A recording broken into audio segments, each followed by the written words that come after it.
Lecture में हम joule Thompson effect को डिस्कस करेंगे। आप यूँ समझिए आपके पास दो सिलेंडर है। एक सिलेंडर में गैस मॉलिक्यूल्स मौजूद है और इन पर प्रेशर जो है वो बहुत ज़्यादा है, यानी ये कंप्रेस्ड गैस है। और इन गैस मॉलिक्यूल्स के दरमियान यहाँ पर नज़र आ रहे इंटरमॉलिक्यूलर अट्रैक्टिव फोर्सेस भी मौजूद है। अब इस कंप्रेस्ड गैस को आपने अलाउ किया ताकि एक्सपेंड हो जाए, यानी ये इस सिलेंडर में आप ले आए।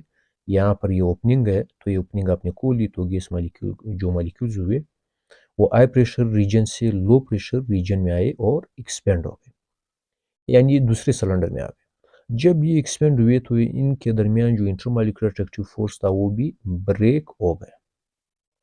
अब जाहिर बात है, अगर आप ये गैस एक दूसरे से दूर दूर चले गए और इनके दरमियान अब कोई भी इंटरमॉलिक्यूलर अट्रैक्टिव फोर्स मौजूद नहीं है, तो इनके लिए एनर्जी की ज़रूरत होती है।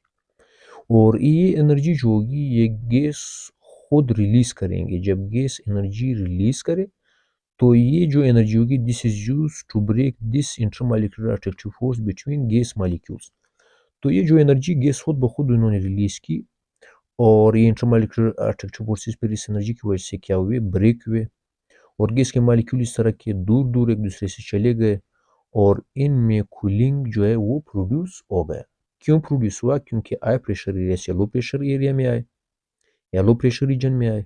और जिस तरह हमने रीज़न डिस्कस किया कि इनसे एनर्जी रिलीज हुई और ये एनर्जी यूज हुई इनके इंटरमॉलिक्यूलर अट्रैक्टिव फोर्स को तोड़ने के लिए। So this process is called जोल थॉमसन इफेक्ट।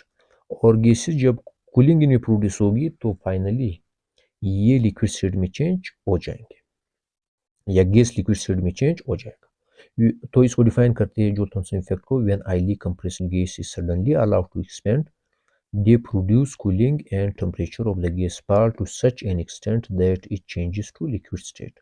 यानी आप कंप्रेस गैस को अलाउ करें एक्सपेंड, ताकि वो एक्सपेंड हो तो इसमें कूलिंग प्रोड्यूस हो जाएगी और उनका टेम्परेचर इतना फॉल हो जाएगा, यानी इतना कम हो जाएगा कि वो फाइनली लिक्विड स्टेट में, यानी जो गैस होगा वो चेंज हो जाएगा। अब इस प्रिंसिपल पर लेंज मेथड जो है वो काम करता है। लेंज एक साइंटिस्ट का नाम था जो जोल थॉमसन इफेक्ट पर, यानी इसका जो ऑपरेटस है वो वर्क करता है। तो लेंज मेथड में आपने क्या करना है, गैस को आपने लिक्विड स्टेट में चेंज करना है।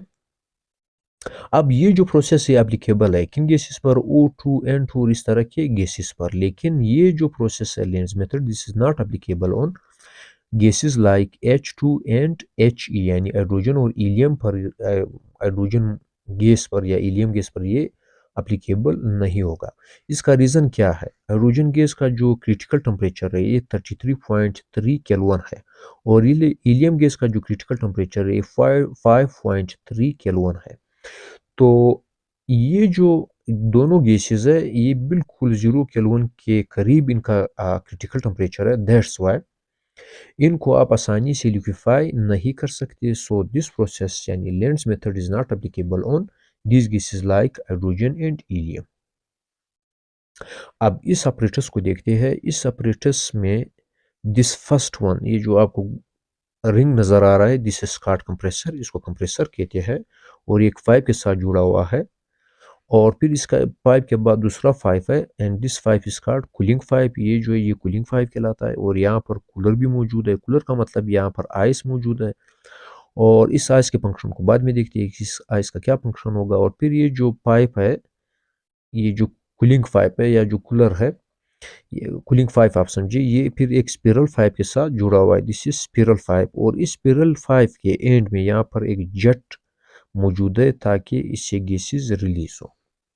तो आप फर्स्ट स्टेप क्या करेंगे, आप फ्रेश एयर को यहाँ पर इंट्रोड्यूस करेंगे इस कंप्रेसर में, तो ये कंप्रेस हो जाएंगी और यहाँ इस कंप्रेसर में जो एटमॉस्फेरिक प्रेशर है दिस इज 200।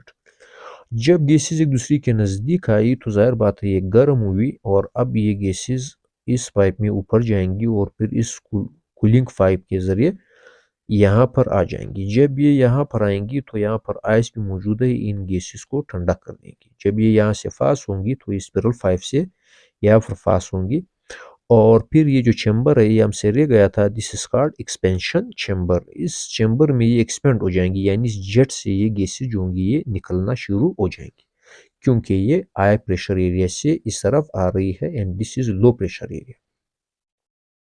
जब गैसेस यहाँ पर एक्सपेंड हुई तो जोल थॉमसन इफेक्ट जो है ये प्रोड्यूस हो रहा प्रोड्यूस हुआ और गैसेस जो मालिक्यूल्स है, किसी भी गैस के मालिक्यूल्स है, वो ठंडे हो गए।